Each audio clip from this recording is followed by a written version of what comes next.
It's a little bit after 5 o'clock. I am going to call the Lee County Charter Review Commission meeting of Tuesday, March 26, 2024 to order. Let's all, where's the flag? Over to you, right. Let's all stand for the pledge. I pledge allegiance to the flag of the United States of America and to the republic for which it stands, one nation under God, indivisible, with liberty and justice for all.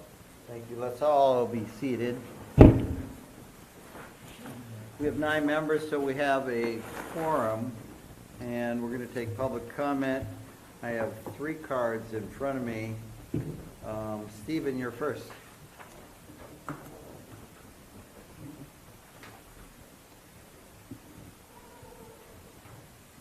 Well, thank you very much for allowing me to speak. I appreciate the work that you're doing. Mine is just real short. I am asking that you would advance as currently written the voluntary annexation amendment, and I have 3 reasons why. It seems that existing districts that obviously are providing services to property owners, and then the property owner requests that they be annexed, that they sort of leave behind a bit of a mess in that, the revenue is lost and the capital costs that have already been incurred remain in place. And it just seems that it's important to have any of the special districts that have incurred capital costs, it seems important to have them at the table to be able to work through this issue so that it's, it's a reasonable back and forth as opposed to the voluntary annexation just happening and ultimately the people that have spent money on capital end up, having incurred that cost but have lost members of their tax base. I think it's unfair for taxpayers too, because in the end, as people are voluntarily decide to be annexed, you obviously have a capital structure and a loss of revenue that ends up being footed by the people who remain taxpayers. And so you think just about the capital costs, and I'm sure you all understand this, but capital costs incurred and all of a sudden we have a smaller tax base and you just basically take the capital cost divided by the people that are left, and which means our premiums or our rates are going to end up going up. So I just feel like it's not good for the taxpayer, and from my standpoint, it seems, this is a strong word, crazy, that we would not have all the parties sitting at the table that are involved in this. This is not, you could understand if it was a corporation. Corporations lose customers all the time. It's a competitive thing, but as counties and cities and municipalities set up their capital structure to serve a base, the fact that that base goes away isn't really their fault necessarily, and ultimately they need to be there to be able to work through the revenue lost and also the capital that they have expended in order to provide those services on an ongoing basis. So again, I would just ask you to continue to push forward the amendment as it is written. Thank you, sir. Next, Carolyn Moore.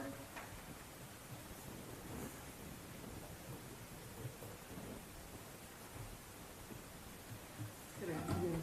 Good afternoon. One of the things I want to do is comment about moving the meeting around the county. I think it's been beneficial for citizens who want to participate to have an opportunity to participate without the inconvenience of the traffic that I experienced last week.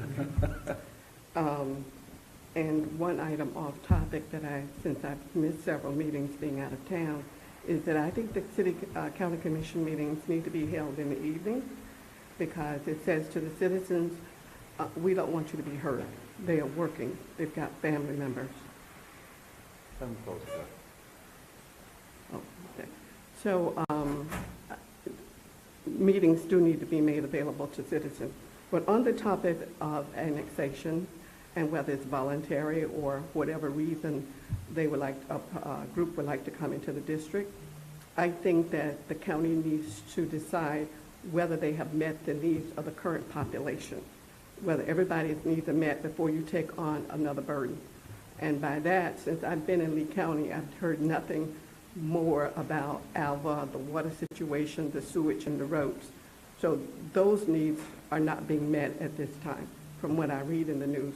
And before this county takes on any other projects, they need to look at their citizens that are already supposed to be receiving services and are being taxed for those services. Thank you. Thank you. Carolyn. Mike?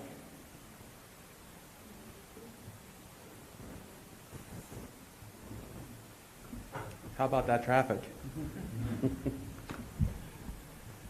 That's why they're building flying cars, by the way. I can't wait. I can't wait. My name's Mikes Malkakis. I've spoken in front of the commission a few times already. I'm the general manager of the Greater Pine Island Water Association, or GIPWA, as we like to call it. I'm here tonight on behalf of our association and over 16,000 customers. I would like to thank the members of the Charter Review Commission for their time spent working on the commission. I'd also like to thank the members of the Lee County Attorney's Office and the other county staff who have supported the work of the commission. Thank you all for your service. And this is how we keep democracy working. As previously stated, I've had the opportunity to speak in front of your commission before, albeit in 5-minute increments. Each time I tried to make a different point. If you guys remember, I had the Tiger King point. That's what one of the commissioners, or one of the commission called it.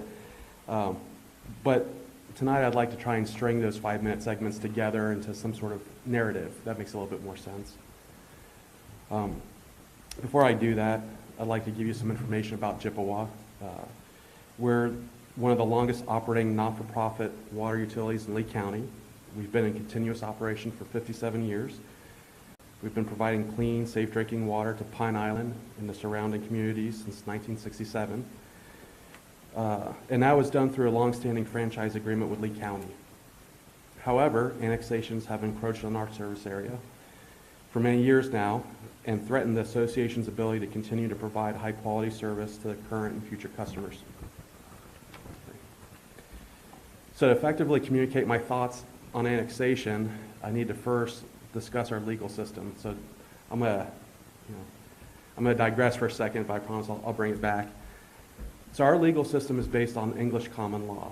Our laws organically grow to address issues in the world, and then they build upon themselves to maintain continuity with the past. And I believe this is the best way, the best system that we can have in this imperfect world that we live in. However, the world continually changes, and from time to time, old laws that served us well must be amended or changed.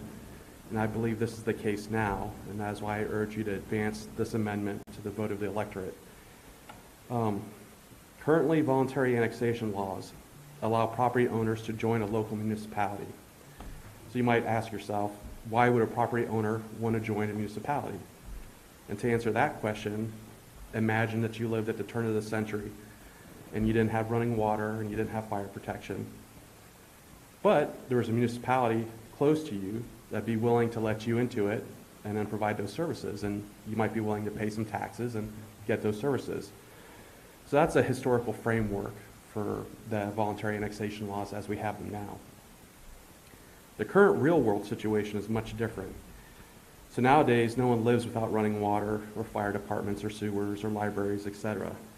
And the burden of providing a majority of these services by default fell to Lee County. So Lee County property appraiser Matthew Caldwell, in his presentation to this commission on May 9th, stated that Lee County's current population totals exceed those of the states of Delaware, South Dakota, North Dakota, Alaska, and Vermont. So our county has more people in it than 5 states. Lee County has done an excellent job managing this growth. I'm not saying they did it perfectly, but it was done. And I imagine that there were thousands of man hours and millions of dollars spent planning, designing, then building the roads, the water pipes, the libraries, and the other services we enjoy today.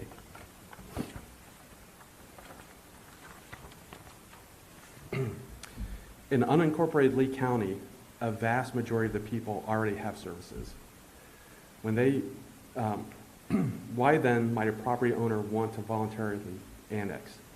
Especially considering they will pay more taxes for the same services they're already receiving. The answer to that question is they wouldn't. No one is willing to pay more taxes for the same services.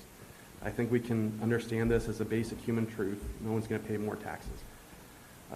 In that case, there should be no problem. There shouldn't be a need for this amendment, and we shouldn't have to be here talking about it. Yet, these annexations still occur, and they mostly occur on large tracts of land. Now, what would explain that phenomenon? I believe it's developers who want to get out of following the Lee County Land Development Code. I'm not against development. I'm against all of a sudden changing the rules.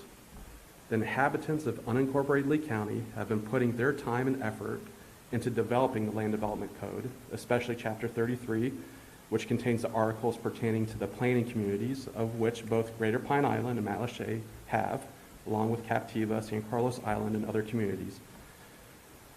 If developers can get rid of the Lee County government, they can get rid of the Lee County Land Development Code. Let's wrap it up. Oh, I'm sorry, I didn't know there was a time requirement. Oh, okay, I was unaware of that. So I just ask that you move forward with the amendment as written to vote of the electorate. Thank you for your time. Thank you, sir. Ellen? Good afternoon. I've watched the videos of you, so it's nice to see you in front. And I'm glad that there's attendance here this evening, unlike your previous meeting in Estero when nobody came. But many of the people, or some of the people behind me, are from Pine Island, and I apologize for being a few minutes late, but sometimes it takes a while to get off the island.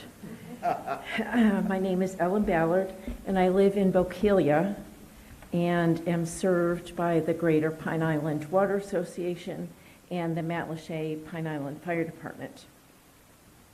Pine Islanders do not want to be annexed by Cape Coral in any shape or way. I support the Lee County Charter Review Commission advancement of the voluntary annexation amendment to a vote of the electorate, and I encourage the commission to unanimously support this proposal. Thank you. Melvin?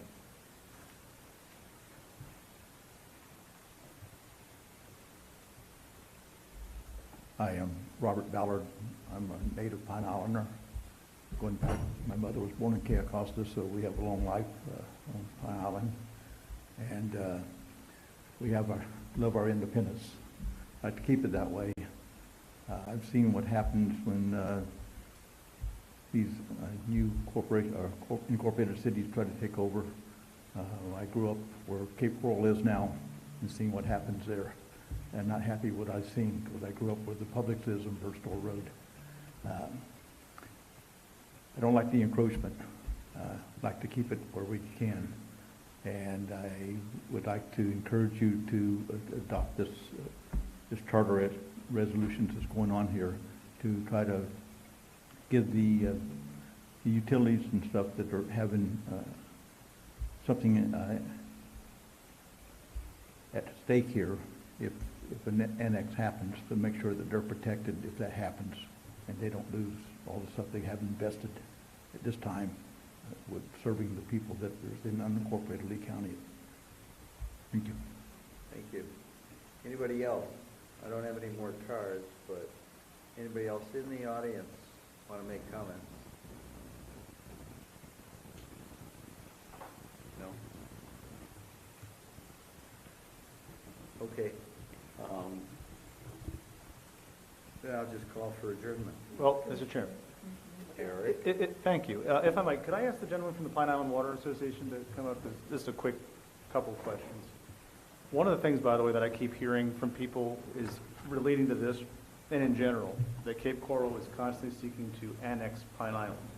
And there is nothing, I used to be mayor there a long time ago, and I keep in touch with them now, and there's no desire to take over Pine Island, nor could we take over Pine Island legally.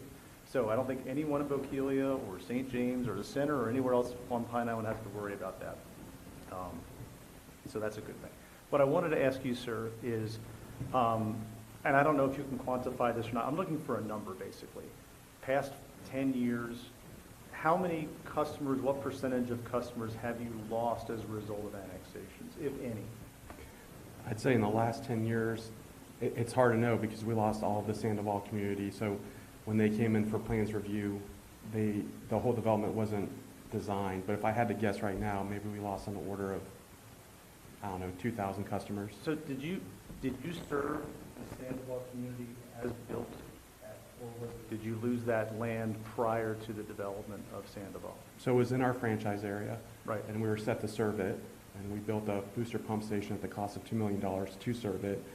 And then before they started construction, it was annexed into the city of Cape Coral. So and you had mentioned that before about the $2 million. That was going to be my question too, was before you built that, did you make any attempt to discuss your plans with either the owners of the Sandoval land or with the city of Cape Coral? Well, the Sandoval community developers came to us because we owned the legal franchise, and we were in discussions with them about providing them water and making sure that we had capacity to provide them water. So yeah, we had conversations with them. So you built that pump, and as a result of that, but again, you never actually provided water to Sandoval with that pump, or did you? No, we haven't because Okay. they went to the city.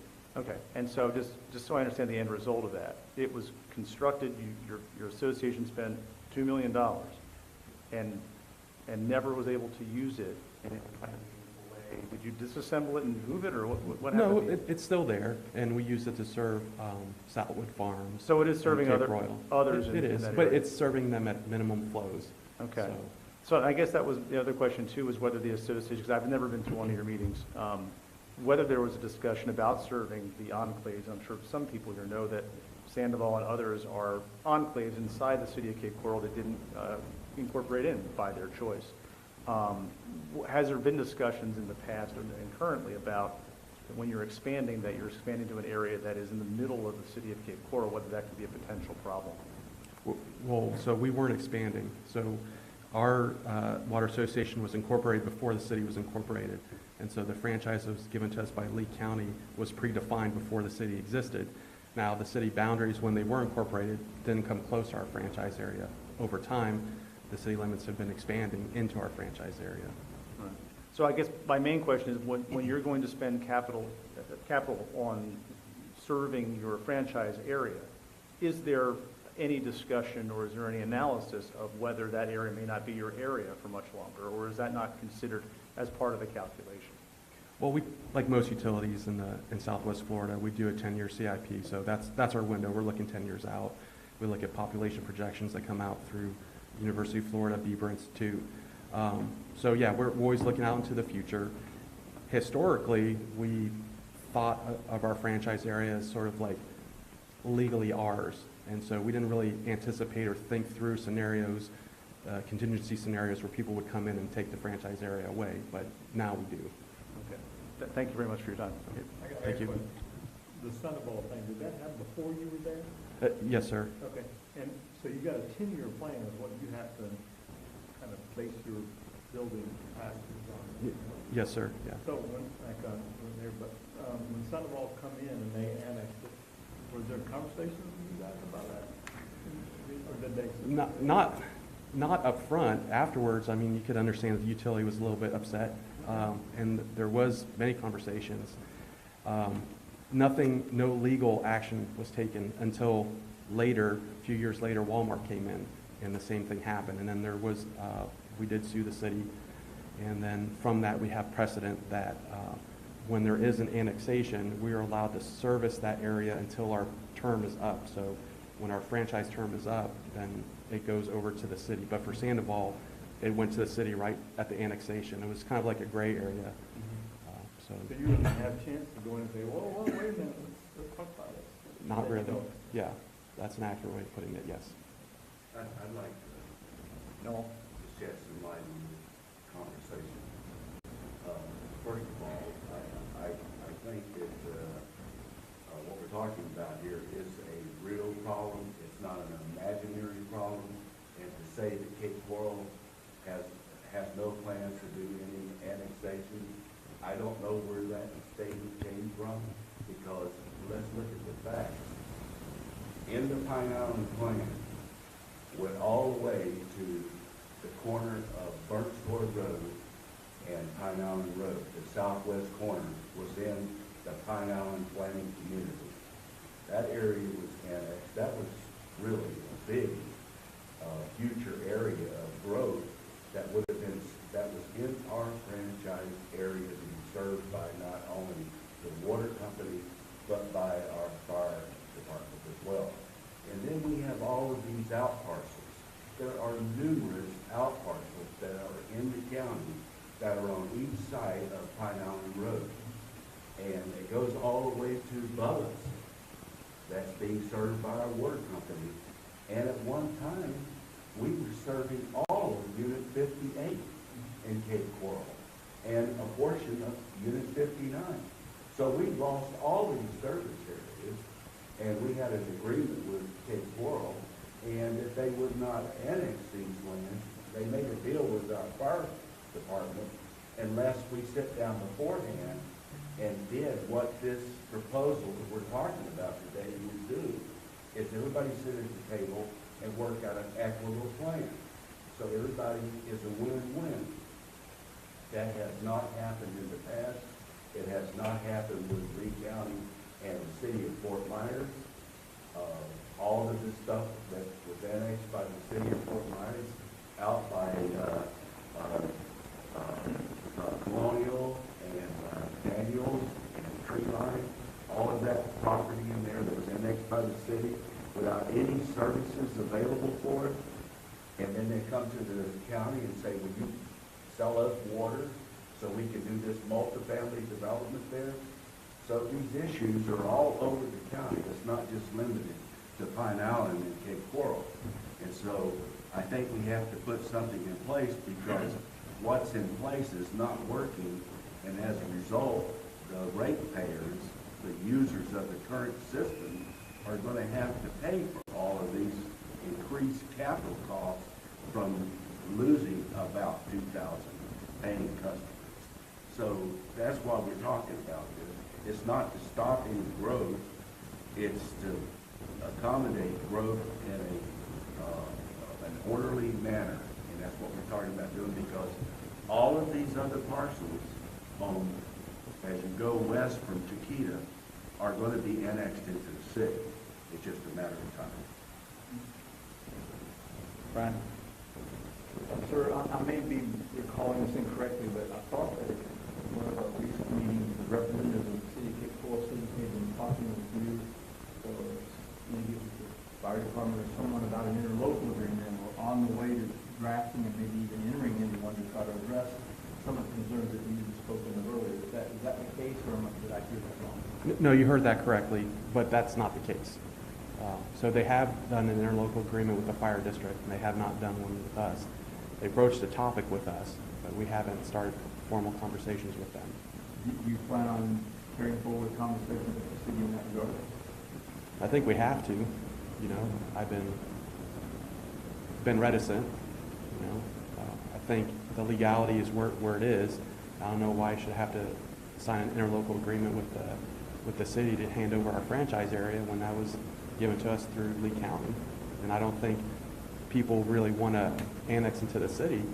You know, I apologize earlier. I'm sidetracking here, but I thought I had more than 5 minutes to speak earlier, so I was kind of laying out the, you know, all the ideas. I didn't know I was constrained to 5 minutes, but I was going to kind of address that. You know, I don't think it's necessarily people, individual property owners, and I don't think it's a property rights thing. I think it's a development thing, and developers want to kind of get out of having to, you know, be beholden to the land development code. So I don't know if I answered your question exactly. Well, kind of. I understand your point about the LDC and all that. The point, I guess, that I did want to ask you, I'm not really sure if you want to talk to the city anymore or not. I would just hear you regardless of what we do. To do that because it never hurts to talk to people because you might learn something that is beneficial to you and or be able to change their opinion with something that you don't think is beneficial to you. So I would encourage you to do that. I think that the city did that, entered into some agreement with the fire department. That's admirable. I think that's really a good thing. I would encourage you to at least talk to them. Thank you. Regardless of what we do. I had one question because you made a comment about you don't feel like you have to give up a service area that was provided to you by the county before the city existed. I think all utilities probably benefit from scale because there's some sharing of those costs. But at what point does it make sense for the Greater Pine Island Water District to exist? Or if the county came along and said, we have the ability to provide these resources to the residents of Pine Island at a lower cost, is that something that at that point you would say we would be willing to fold and surrender, or are you confident that you should be providing those services regardless of cost? Well, I think the money's already been put into the system, so the services are there. So do I think it makes sense for Lee County to bring service all the way out there and sink in more costs when the service is already there? No. Do I think it makes sense for the city of Cape Coral to bring more infrastructure and service water there and our infrastructure is already there? No. I don't think it lowers the cost for anyone. I think it increases the cost for everybody. So I think, and let me speak about it on the whole county, for the whole county. The service providers that are there, they're there. That all the money's been put in. So it makes sense to just keep going with the people who are already there. Now, if they're not doing a good job, that's one thing. But if they are doing a good job, for example, our fire district are doing a good job, they should be allowed to keep servicing their area. It shouldn't be a, you're in a city, you're in the county. It should be, well, services are being provided. Now, there can be annexation or no annexation, but it'd be nice if the service providers were allowed to sit at the table to talk through what happens with the services when there is an annexation. And that's all I'm asking for. It's just that the amendment, as you guys have it written, allows the special districts and the utility franchise holders to be part of the discussion. I'd like to ask if we could, we have an opportunity, here's an impacted representative for a utility company that's been impacted by the present policy and who has put together information I think that would be valuable to this committee. And I would like to ask if we could suspend the rules on the 5 minutes and allow this gentleman to make a presentation to explain what the impacts really are to existing utilities. That's the motion, I second. Further discussion from anybody? And I like the idea, but what about continuing it until the next meeting when we have a full audience? And this is the fullest audience we've had, I think. Yeah. This is a crowd. Yeah. Okay, any other comments? So any other comments? All those in favor of the motion? Aye. Anybody opposed? We got some more time, Mike. Thank you. That's very gracious. I appreciate it, and I do value your time. Where I was talking about the land development code and developers. So I don't think, I know we're all concerned about property rights, and I'm concerned about property rights too. You should be allowed to do what you want with your property. And the amendment as written doesn't keep you from doing anything with your property. It just brings certain stakeholders to the table if they have services in that area, and I think that's a good thing. So really, what's going on with these annexations is the developers are trying to skirt the land development code. And democracy has worked in Lee County, Chapter 33 of the Land Development Code has the planning communities, and these communities have, put in time and they've done work and they've written the rules that they want to live by, and I think we should honor that. The thing is, the developers can get rid of the LDC by getting rid of Lee County, and you do that by annexing into a municipality, whether it's the city of Fort Myers or Cape Coral. So, it's damaging to the service providers. Now, we've talked a little bit about, interlocal agreements have been made with the fire district, and we don't, the city did say they were working on one with us. That was incorrect at that time when they said that.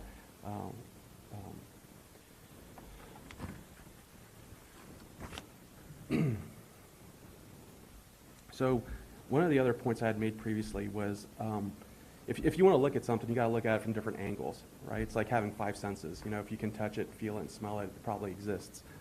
So there are rules in the Florida statutes about de-annexation. So you can voluntarily de-annex out of a municipality. Now, if you do that, you have to have the municipality's approval.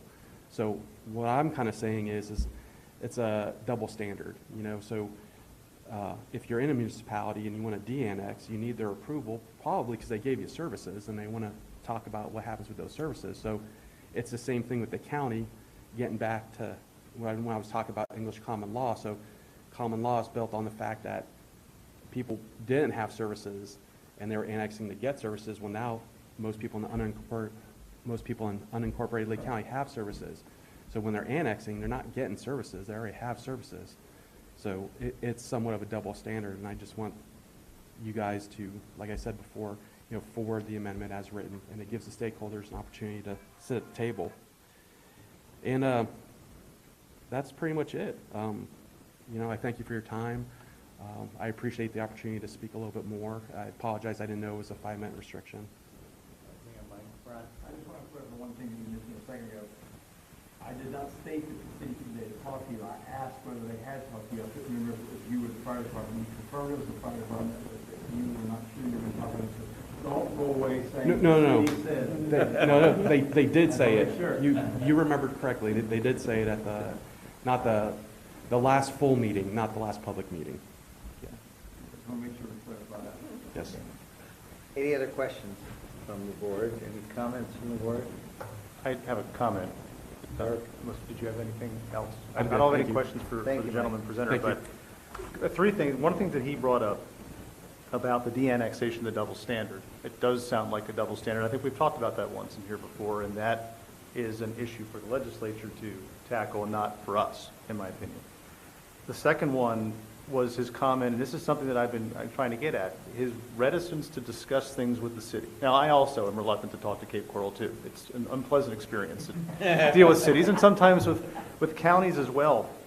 But that, and whether it's, we could point a finger and say whose fault it is, but the city, I believe, has attempted to open a dialogue, at least recently, on these kinds of things, and I feel like we always have been, because there is an element of fairness that we all, and respect we have. As you know, we've talked about shared services, I forget what the word is now, when we have a big fire and everyone goes in, what's it called?